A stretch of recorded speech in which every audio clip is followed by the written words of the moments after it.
Di media sosial, di majelis-majelis, bahkan di layar televisi, kita sering melihat sosok yang disebut sebagai Habib. Mereka dihormati, diikuti, bahkan dianggap sebagai panutan oleh banyak orang. Tapi pertanyaannya, apakah semua yang mengaku Habib itu benar-benar keturunan Nabi Muhammad? Atau ada orang-orang yang menggunakan gelar ini untuk kepentingan pribadi? Kamu mungkin pernah mendengar kasus orang yang mengaku Habib, tapi ternyata terlibat dalam skandal. Atau ada yang tiba-tiba muncul dan punya banyak pengikut tanpa latar belakang jelas. Ini bukan sekadar fenomena kecil, ini adalah masalah besar yang mempengaruhi cara kita memahami agama, sejarah, bahkan kehidupan sosial kita. Di video ini, kita akan membahas bagaimana fenomena Habib palsu bisa muncul, apa dampaknya bagi masyarakat, dan bagaimana kita bisa membedakan yang asli dari yang palsu. Jadi, kalau kamu peduli dengan kebenaran, ingin lebih kritis terhadap fenomena ini, dan tidak ingin jadi korban manipulasi, tonton video ini sampai habis dan bantu sebarkan informasi ini dengan like dan share ke teman-temanmu. Dan kalau kamu punya pendapat atau pengalaman, tulis di kolom komentar, karena diskusi kita di sini bisa membuka banyak mata. Sebelum kita membahas lebih jauh tentang Habib palsu, kita harus paham dulu siapa sebenarnya Habib. Dalam Islam, gelar Habib bukan sembarang titel yang bisa diklaim oleh siapa saja. Gelar ini diberikan kepada mereka yang merupakan keturunan langsung dari Nabi Muhammad melalui jalur Hasan dan Husain. Mereka disebut Alawiyin, dan komunitas ini sudah ada sejak berabad-abad lalu, dengan nasab yang bisa ditelusuri secara jelas. Di Indonesia, komunitas Alawiyin ini memiliki organisasi yang bernama Rabitah Alawiyah yang bertugas mencatat dan menjaga keaslian nasab mereka. Artinya, jika seseorang benar-benar Habib, nasabnya pasti bisa dicek secara resmi. Jadi, ketika ada orang yang mengaku Habib tapi tidak bisa menunjukkan bukti nasabnya, kita perlu mulai bertanya, dari mana asalnya? Siapa keluarganya? Kenapa dia tiba-tiba muncul? Sekarang, bagaimana dengan mereka yang mengaku sebagai Habib tapi tidak punya bukti nasab? Fenomena ini semakin marak di Indonesia. Ada yang tiba-tiba mengklaim keturunan Nabi, ada yang mendadak menjadi pemimpin majelis besar, bahkan ada yang menjadikan status Habib sebagai cara untuk meraih kekuasaan dan keuntungan pribadi. Ada beberapa alasan kenapa ini terjadi. Pertama, faktor ekonomi. Gelar Habib membawa banyak keuntungan. Dengan status ini, seseorang bisa mendapatkan donasi, mendapatkan kepercayaan dari jamaah, dan bahkan memperoleh dukungan politik. Kedua, kurangnya literasi sejarah. Banyak orang tidak paham bagaimana cara membedakan Habib asli dan palsu. Akibatnya, mereka mudah percaya hanya karena seseorang memakai gamis, sorban, dan berbicara dengan gaya yang meyakinkan. Ketiga, eksploitasi agama. Ada yang menggunakan status Habib untuk membangun pengaruh, baik untuk bisnis, politik, atau bahkan kepentingan pribadi yang lebih gelap. Kasus-kasus ini bukan sekadar rumor. Kita sudah melihat beberapa orang yang akhirnya terbukti memalsukan nasabnya. Sayangnya, sebelum kebenaran terungkap, banyak orang sudah tertipu. Fenomena ini bukan sekadar masalah identitas, ini berdampak besar pada masyarakat. Ada orang yang tertipu secara finansial. Ada yang kehilangan kepercayaan pada ajaran Islam karena merasa dibohongi, dan ada yang terjebak dalam aliran atau kelompok tertentu tanpa tahu kebenarannya. Beberapa Habib palsu bahkan diketahui melakukan tindakan yang tidak mencerminkan akhlak seorang keturunan Nabi. Mulai dari kasus pelecehan, penipuan, hingga penyalahgunaan kekuasaan, ini yang membuat kita harus lebih berhati-hati. Lalu, bagaimana kita bisa membedakan Habib yang asli dan yang palsu? Berikut beberapa cara. Pertama, periksa nasabnya. Habib asli pasti memiliki silsilah yang tercatat dan bisa diverifikasi melalui Rabitah Alawiyah. Kedua, lihat sikap dan akhlaknya. Seorang Habib sejati biasanya rendah hati, tidak mencari keuntungan pribadi, dan lebih fokus pada dakwah yang menyejukkan. Ketiga, jangan percaya begitu saja. Jangan mudah terbuai dengan pakaian atau cara bicara seseorang. Selalu cari informasi lebih dalam sebelum mengikuti seseorang sebagai panutan.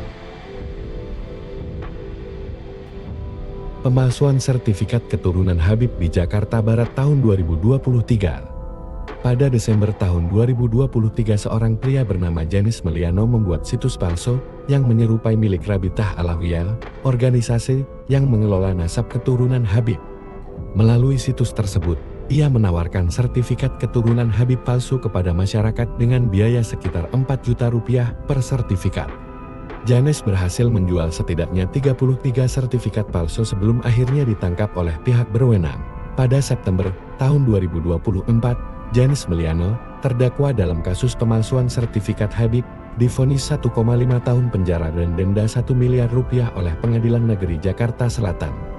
Kasus ini menjadi peringatan bagi masyarakat untuk lebih berhati-hati terhadap klaim keturunan Habib tanpa bukti yang valid. Kasus di Asia Selatan. Di negara-negara seperti Pakistan dan India, gelar Syekh digunakan oleh mereka yang mengklaim keturunan Nabi. Beberapa individu telah ditemukan mengklaim gelar ini tanpa dasar yang valid, seringkali untuk meningkatkan status sosial atau mendapatkan keuntungan lainnya. Dan ada juga kasus di Afrika Utara. Di wilayah Afrika Utara, khususnya di negara-negara seperti Maroko dan Aljazair, gelar Sayyid atau Syarif digunakan untuk menunjukkan keturunan Nabi. Namun, ada laporan tentang individu yang mengadopsi gelar tersebut tanpa bukti yang sah, dengan tujuan memperoleh keuntungan sosial atau material.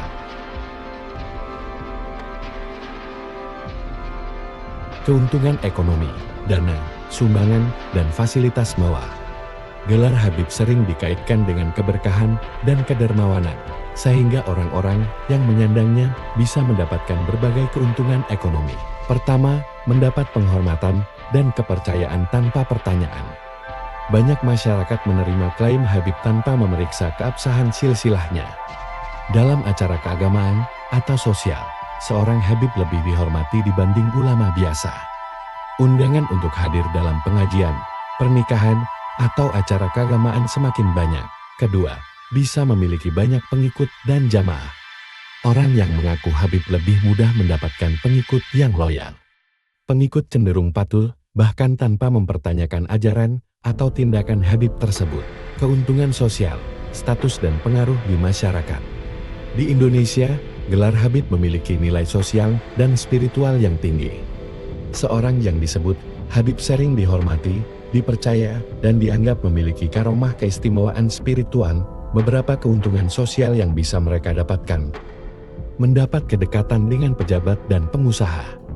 Gelar Habib sering membuat seseorang lebih mudah diterima dalam pergaulan dengan tokoh penting. Pejabat dan politikus sering mencari legitimasi spiritual dari tokoh agama, termasuk Habib palsu, dijadikan simbol kampanye politik. Dalam musim pemilu, beberapa tokoh politik menggunakan dukungan Habib untuk menarik pemilih Muslim. Seorang Habib asli atau palsu bisa mendapatkan imbalan besar dari mendukung calon tertentu. Sulit dikritik atau disentuh hukum. Masyarakat yang menganggap Habib sebagai sosok suci cenderung sulit menerima kritik terhadap mereka. Beberapa Habib palsu membentuk kelompok pendukung militan yang akan membela mereka dari serangan hukum atau media. Berapa uang atau keuntungan yang didapat jika menjadi Habib palsu di Indonesia? Dari mulai donasi dan sumbangan dari jamaah.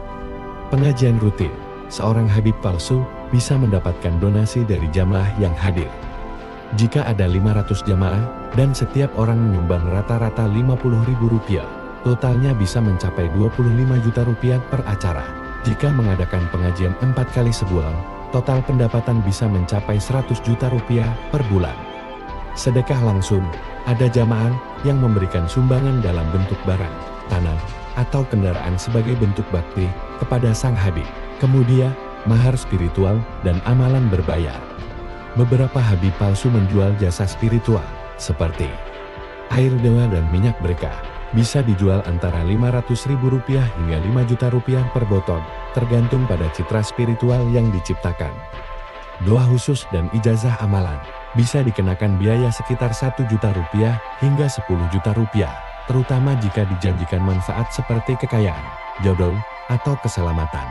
Ruqyah dan pengobatan alternatif, tarifnya bisa mencapai Rp3 juta hingga Rp15 juta per sesi, tergantung tingkat kepanikan pasien. Jika seorang Habib palsu memiliki 50 klaim per bulan, yang membayar rata-rata 2 juta rupiah per orang. Totalnya bisa mencapai 100 juta rupiah per bulan. Lalu, dakwah di YouTube dan media sosial. Monetisasi YouTube. Jika memiliki 1 juta subscribers dan mendapatkan 500.000 views per video, pendapatan dari AdSense bisa mencapai 50 juta rupiah hingga 100 juta rupiah per bulan. Live streaming donasi, jika setiap sesi live mendapat 20 juta rupiah dari donasi penonton dan dilakukan 4 kali sebulan, totalnya bisa mencapai 80 juta rupiah per bulan. Dan yang terakhir, hubungan dengan tokoh politik dan pejabat. Seorang Habib palsu yang dikenal luas bisa dijadikan alat kampanye oleh calon politikus. Tarif endorsemen politik bisa mencapai ratusan juta hingga miliaran rupiah per pemilu. Jika seorang Habib mendapatkan dukungan dana 2 miliar rupiah dari satu kandidat politik, itu bisa menjadi sumber pendapatan besar tanpa perlu kerja keras. Jadi, total perkiraan penghasilan Habib palsu, jika dijumlahkan, potensi penghasilan per bulan bisa mencapai sumbangan dan pengajian 100 juta rupiah, mahar spiritual dan jasa dakwah 100 juta rupiah, media sosial YouTube, donasi live dan lain-lain 150 juta rupiah. Dukungan politik dan hubungan dengan elit bisa mencapai miliaran rupiah dalam jangka panjang. Estimasi pendapatan per bulan 300 juta rupiah hingga 500 juta rupiah. Potensi pendapatan dari politik 1 miliar rupiah sampai 2 miliar rupiah per musim pemilu. Sungguh angka yang fantastis bukan? Hanya bermodalkan daya tipu muslihat bisa mendapatkan keuntungan yang sangat besar. Menjadi Habib palsu memang bisa menghasilkan uang dalam jumlah besar, terutama jika seseorang berhasil membangun citra yang kuat dan menarik banyak pengikut. Namun, risiko moral, hukum, dan sosialnya juga tinggi. Jika terbongkar, reputasi bisa hancur, bahkan bisa berujung pada konsekuensi hukum atau serangan dari pengikut yang kecewa. Kenapa fenomena ini bertahan? Pertama, minimnya verifikasi. Tidak semua orang tahu bahwa Rabitah Alawiyah adalah satu-satunya lembaga yang berwenang mengesahkan keturunan Nabi di Indonesia. Masyarakat cenderung percaya tanpa bertanya lebih jauh. Kedua, eksploitasi agama untuk kepentingan duniawi. Status Habib menawarkan jalan pintas menuju kekayaan dan kekuasaan, sehingga ada pihak yang tergoda untuk menyalahgunakan. Ketiga, perlindungan dari pengikut fanatik.